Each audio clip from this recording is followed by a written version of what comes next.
இன்றைக்கி ரொம்ப சூப்பராக பாசந்தி எப்படி ஈஸியாக செய்கிறதுன்றதை தான் பார்க்க போகிறோம்.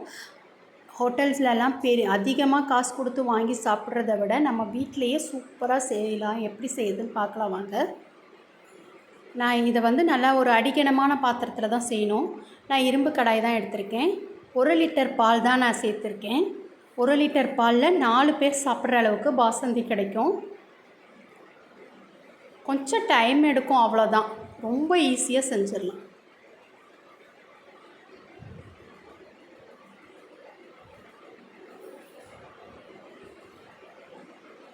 கைவிடாமல் கிளறிக்கிட்டே இருக்கணும். இப்போ பால் நல்லா கொதிச்சிருச்சு பாருங்கள். நல்லா நுரைச்சி கொதித்து வந்துட்டுருக்கு. இந்த டைமில் நம்ம மீடியம் ஃப்ளேமில் லோ ஃப்ளேமில் மாற்றி மாற்றி வச்சு நம்ம கிளறி கொடுத்துக்கிட்டே இருக்கணும். நம்ம அந்த ஆடைகளெல்லாம் எடுத்து தனியாக கலெக்ட் பண்ணி வச்சுக்கிட்டு லாஸ்ட்டில் சேர்க்கலாம். நான் அப்படியே நகட்டி விட்டே நான் செஞ்சுருக்கேன் பாருங்கள். இப்போ நான் பாதாம் பருப்பை சுட தண்ணியில் ஊற வச்சு தோல் நீக்கி எடுத்துக்கலாம். இப்போ நான் தோல் நீக்கி எடுத்து 2 வாட்டி சில் வாட்டரில் வாஷ் பண்ணிட்டேன். இப்போ நம்ம இதை கட் பண்ணி எடுத்துக்கலாம். நான் கொஞ்சம் முந்திரியும் கொஞ்சம் பாதாமும் சேர்த்துருக்கோம். இது நல்லா வாயில் கடிப்படும் போது ரொம்ப டேஸ்ட்டாக இருக்கும், அதுக்காக தான்.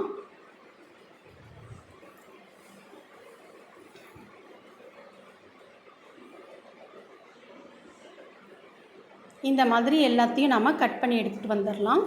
பாருங்கள், பால் நம்ம ஊற்றும் போது எந்த அளவுக்கு இருந்துச்சு, இப்போ எந்த அளவுக்கு சுண்டி வந்துட்டுருக்கு. ஆடைகளெல்லாம் மெதுவாக எடுத்து விட்டு நம்ம கிளறி கொடுத்துக்கிட்டே இருக்கணும். இப்போ பாருங்கள், நல்லா பால் சுண்டி வந்துட்டுருக்கு. இந்த டைமில் நான் 1 ஸ்பூன் அளவு ஏலக்காய் பவுடர் சேர்த்துருக்கேன். குங்குமப்பூ எல்லார்கிட்டேயும் எல்லா நேரத்துலையும் இருக்காது, அதனால் நான் மஞ்சள் தூள் 1 சிட்டிகை சேர்த்துருக்கேன். ஒரு 1/4 கப் அளவு சுகர் எல்லாத்தையும் சேர்த்துட்டு நல்லா மிக்ஸ் பண்ணி கொடுத்துக்கோங்க. நல்லா 3/4 பாகம் சுண்டி வந்ததுக்கப்புறம் இந்த ஸ்டெப் செய்யணும். இப்போ எனக்கு நல்லா பாருங்கள், 3/4 பாகம் நல்லா சுண்டி வந்துருச்சு.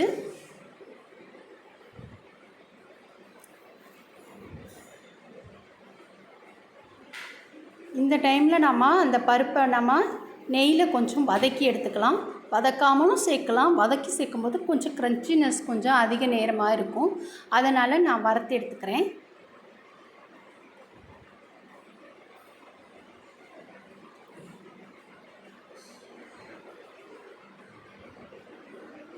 இதை நாம் கடைசியில் இறக்கிறதுக்கு அப்பப்போ தான் போடணும், முதலே போட்டுறக்கூடாது.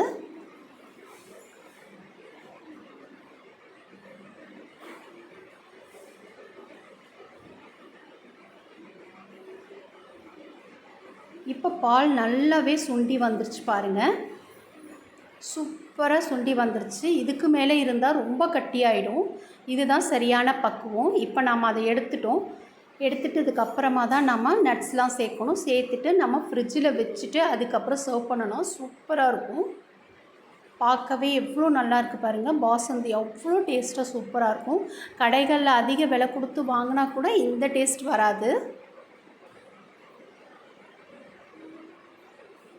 பாசந்தி எல்லாருக்கும் ரொம்ப பிடிக்கும். ரிச்சான ஸ்வீட் இது. ஆனால் செய்கிறது ரொம்ப சுலபம், கொஞ்சம் டைம் எடுக்கும், அவ்வளோதான். அப்படி டைம் எடுத்து நம்ம செய்யும்போது ரொம்ப டேஸ்டியாக எல்லோரும் சாப்பிட்லாம்.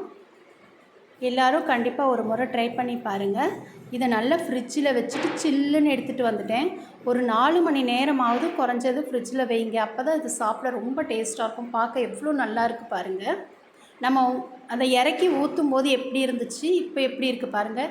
கரெக்டான பக்குவத்தில் இருக்குது. உங்களுக்கே இப்போ தெரியும் பாருங்கள். பாசந்தி இந்த பக்குவத்தில் தான் இருக்கணும். இதுக்கு மேலே போயிட்டாலும் ரொம்ப கட்டித்தன்மை அதிகமாயிரும். இதுக்கு முன்னாடியும் இறக்கக்கூடாது. சரியான நேரம் பாருங்கள். இதோட பக்குவம் எப்படி இருக்குன்னு பாருங்கள். சாப்பிட்றதுக்கு கரெக்டாக இருக்கும். ஆடையும் இருக்குது, நல்ல திக்கான பக்குவத்துலேயும் இருக்குது. அங்கங்கே அந்த நட்ஸ்லாம் கடிப்படும் போது சாப்பிட்றதுக்கே வேறு லெவலில் இருக்கும். இதை கண்டிப்பாக எல்லோரும் ஒரு முறை ட்ரை பண்ணி பாருங்கள். அதுக்கப்புறம் நீங்கள் கடையில் வாங்கவே மாட்டீங்க, வீட்டில் தான் செஞ்சு சாப்பிடுவீங்க. ரொம்ப ஹெல்த்தியான ரிச்சான ஒரு பாசந்தி ஸ்வீட்டை எப்படி சுலபமாக செய்கிறதுன்றதை பார்த்துட்டோம். அடுத்த ரெசிப்பியில் பார்க்கலாம். தேங்க்யூ.